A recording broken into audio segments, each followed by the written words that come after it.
మనము గడిచిపోయిన సంవత్సరంలో ఏం చదువుకున్నామో, ఎన్ని పూర్తి చేసుకున్నామో, ఎంత నేర్చుకున్నామో అని చూసుకుని, ఇంకా రాబోయే సంవత్సరంలో ఏం చేద్దాము అని ఆలోచన చేసుకుందాము. మనం 2025లో భారతంలో ఆది సభా పర్వాలు పూర్తి చేసి అరణ్య పర్వ మొదలుపెట్టాము. అరణ్య పర్వను మనం 2026లో కొనసాగిద్దాము. చాలా భాగము పూర్తి చేయడానికి ప్రయత్నం చేద్దాము. ఎందుకు అంటే అరణ్య పర్వలో చాలా ప్రాక్షిప్తాలుంటాయి. పైగా తాత్వికమైన, ధార్మికమైన చర్చలుంటాయి. తాత్వికమైన, ధార్మికమైన చర్చలకు కూడా సమయం పడుతుంది. పైగా ఏ ప్రాక్షిప్తాలైతే మన వ్యాసుల వారు మనకు నేర్పిస్తూ ఉన్న వస్తువుకు మనల్ని దూరంగా తీసుకొని వెళ్తాయో, లేదో వేరుగా ఉన్నాయో, అటువంటి వాటిని తీసి పక్కన పెట్టి చూసుకోవాల్సొస్తుంది. ఈ కారణాలకి అరణ్య పర్వకు కొంచెం సమయం పట్టొచ్చు. ఎట్లా జరుగుతుందో మనం ముందుకు వెళ్తూ ఉంటే తెలుస్తూ ఉంటుంది. ఆ తర్వాత ఈ 2 భాగవతాలు తెలుగు భాగవతము, మూల భాగవతము ఆ రెండింట్లో గూడా మనము 4 స్కందాన్ని పూర్తి చేసి 5 స్కందం మొదలుపెట్టాము. ఇంకా రాబోతూ ఉన్న సంవత్సరంలో 5 స్కందం పూర్తి చేసి 6 స్కందం మొదలుపెడతాము. రామాయణంలో అరణ్య, కిష్కింధకాండలు పూర్తయ్యాయి. సుందరకాండ మొదలుపెట్టాము.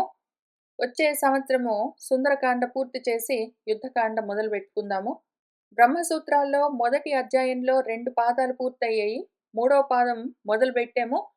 అయితే అది గూడా పూర్తవ్వబోతూ ఉన్నది. ఇంక కొద్ది సూత్రాలు మిగిలాయి. బహుశా కొద్ది వారాల్లో ఈ మూడో పాదం కూడా పూర్తవ్వగానే, నాలుగో పాదం కూడా మొదలుపెట్టి దాన్ని గూడా పూర్తి చేసి, మనము రెండో అధ్యాయాన్ని మొదలుపెడదాము. బ్రహ్మసూత్రాల్లో ప్రతి అధ్యాయానికి 4 పాదాలుంటాయి. కాబట్టి అది నడుస్తూ ఉంటుంది. ఈలోగా మనుస్మృతిలో మనము 6 అధ్యాయాలు పూర్తి చేశాము. ఆరో అధ్యాయం వరకు మన మనువు గారు మనకు ఆశ్రమ ధర్మాలు చెప్తూ వచ్చారు. ఇంకా ఏడో అధ్యాయం నుంచి ఆయన వర్ణ ధర్మాలు మొదలుపెట్టబోతూ ఉన్నారు. మనము అందుకని ఇక్కడ ఆపి, గుణాల పరంగా మన భగవంతుడు నేర్పిస్తూ ఉన్న విషయాలను తెలుసుకుంటూ వెళ్తూ ఉన్నాము. అదవ్వగానే బహుశా కొద్ది వారాల్లో పూర్తవుతుంది. 1, 2 వారాల్లో. ఇంక వెంటనే మళ్ళీ ఏడో అధ్యాయం మొదలు పెడదాము. 7, 8 అధ్యాయాలు అవుతాయి అనుకుంటున్నాను. మన మనుస్మృతిలో రాబోయే సంవత్సరంలో. ఆ తర్వాత తైత్తిరీయోపనిషత్తులో మనము శిక్షావల్లి పూర్తి చేసి ఆనందవల్లి మొదలుపెట్టాము.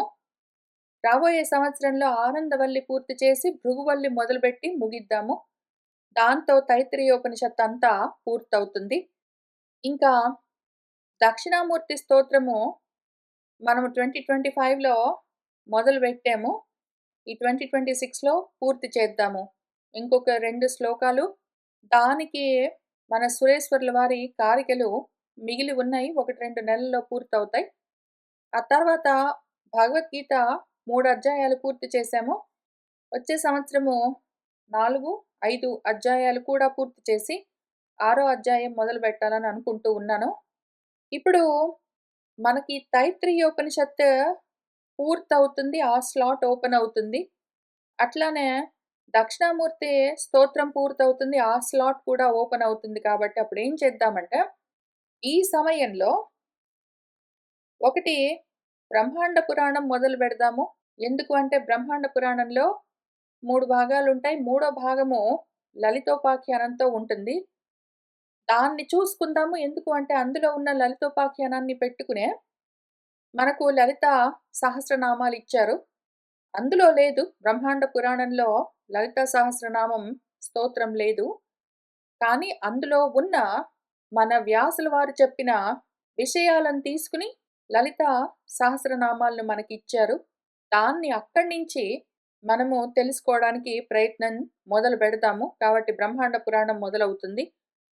అట్లానే కఠోపనిషత్తు కూడా మొదలు పెడదాము. ఈలోగా దక్షిణామూర్తి స్తోత్రం ఇంకా 2 శ్లోకాలు వాటికి సురేశ్వర్ల వారి కారికలు చదువుకోవడం మొదలు పెట్టే కన్నా ముందు అమృత బిందు ఉపనిషత్ ఎందుకు అంటే వాసుదేవం గురించి, మనస్తత్వం గురించి, ముఖ్యంగా మనస్తత్వం గురించి, చిత్తం గురించి ఈ ఉపనిషత్తులో కూలంకషంగా చర్చించారు. కాబట్టి దీన్ని చదువుకుని మళ్ళీ వెనక్కి వెళ్ళి దక్షిణామూర్తి స్తోత్రాన్ని పూర్తి చేద్దాము. కఠోపనిషత్తులో ఎన్నో శ్లోకాలు అయితే యథాతథంగా లేదా కొద్ది మార్పులతో భగవద్గీతలో ఉన్నాయి. చాలా ముఖ్యమైన విషయము మన కఠోపనిషత్తు. కాబట్టి దాన్ని కూడా మనము మొదలుపెట్టి పూర్తి చేసుకుందాము ఈ 2026లో. ఇంతవరకు మనము ఈశావాస్యోపనిషత్తు పూర్తి చేశాము. తైత్రీయోపనిషత్తు పూర్తయిపోతుంది. కఠోపనిషత్తు, అమృత బిందు ఉపనిషత్తులు ఈ 2026లో చదువుకుందాము. ఇదే సమయంలో కన్నడంలో మనము ప్రశ్నోపనిషత్తు మొదలుపెట్టాము. అది నడుస్తూ ఉన్నది. దాన్ని కూడా మనము చదువుకుంటూ వెళ్తూ ఉన్నాము. ఇప్పుడు ఇవన్నీ కూడా మనము యూట్యూబ్ అప్లోడ్స్ గురించి చూసాము. ఇవే కాక ఈ సంవత్సరం నుంచి archive.orgలో అప్లోడ్స్ గురించి కూడా నేను ఫోకస్ చేస్తాను. మనం చాలా డాక్యుమెంట్స్ క్లీనప్ చేస్తూ ఉన్నవి అచ్చుదోషాలవన్నీ సరిదిద్దుకుని ప్రాక్షిప్తాలన్నీ తీసేసి వాటిని మన archive.orgలో మీనా రెంటచింతల అన్న స్పేస్లో పెట్టుకుంటూ వస్తూ ఉన్నాము. వీటి గురించిన లింక్స్ ప్రతి యూట్యూబ్ వీడియోలో డిస్క్రిప్షన్లో ఉంచుతూనే ఉన్నాను. ఇప్పుడు ఏం చేస్తానంటే ఈ సంవత్సరం నుంచి 2026 నుంచి ఈ డాక్యుమెంట్స్ అన్నీ ప్రతిపదార్థ తాత్పర్యాలు వివరణలతో సహా ఏ చాప్టర్కి ఆ చాప్టర్ అప్లోడ్ చేయడానికి ప్రయత్నం చేస్తాను. ఎందుకు అంటే మొత్తం గ్రంథం అంతా పూర్తయ్యాక అప్లోడ్ చేద్దామంటే సంవత్సరాల తరబడి పడుతూ ఉన్నది. అందుకని ఇప్పుడు ఏం చేస్తానంటే భగవద్గీత, అది కూడా శంకర భాష్యం, ప్రతిపదార్థ తాత్పర్యాలతో శ్లోకాలు, భాష్యం యొక్క తెలుగు అనువాదము, ఏ అధ్యాయానికి ఆ అధ్యాయము వేరువేరుగా archive.orgలో అప్లోడ్ చేసుకుంటూ వెళ్తాను. అట్లానే మనుస్మృతి కూడా ప్రతి అధ్యాయము ప్రతిపదార్థ తాత్పర్యాలు వివరణలతో సహా వేరువేరు చాప్టర్స్, ఏ చాప్టర్కి ఆ చాప్టర్ సపరేట్గా పూర్తవుతూ ఉండగానే అప్లోడ్ చేస్తూ వెళ్తాను. ఇదే విధంగా మిగిలినవన్నీ కూడా ఫోకస్ చేద్దాము. 2026ఏ కాదు, నెక్స్ట్ 10 years పట్టినా పర్వాలేదు. కానీ మన రామాయణము, అవకాశం ఉంటే భారతము, ముఖ్యంగా భాగవతము, వ్యాసుల వారు మనకిచ్చిన మూల భాగవతము, దానికి అద్వైత పరంగా అర్థాలు నాకెక్కడా కనిపించలేదు. పూర్తి అద్వైతంతో తత్వమసిని మాత్రమే ఆయన ఉపదేశం చేస్తూ వచ్చారు. అదే ఫోకస్తో, అంతే శ్రద్ధతో ఆ శ్లోకాలన్నింటికి మన వ్యాసుల వారి మూల భాగవతానికి అర్థాలు ఏ అధ్యాయానికి ఆ అధ్యాయము archive.orgలో అప్లోడ్ చేస్తూ వెళ్తాను. ఇవి ఇంతవరకు మనం చేసినవి. ఇంకా ముందుకు వెళ్తూ చదువుకుంటూ చేస్తూ వెళ్ళవలసి ఉన్నవి. పోయిన సంవత్సరం అంటే 2026లో అయిపోయిన సంవత్సరంలో మొత్తం కలిపి ఒక 7,000 శ్లోకాలు, మంత్రాలు, పద్యాలు, సూత్రాలు, వార్తికలు, కారికలు వీటన్నింటినీ చదువుకుంటూ వచ్చాము. బహుశः ఈ 2026లో కూడా మళ్ళీ అంతే ఒక 7,000 శ్లోకాలు పైగా శ్లోకాలు, మంత్రాలు, పద్యాలు, సూత్రాలు అన్నీ కలిపి చూసుకుంటూ వెళ్తాము. శుభం భవతు.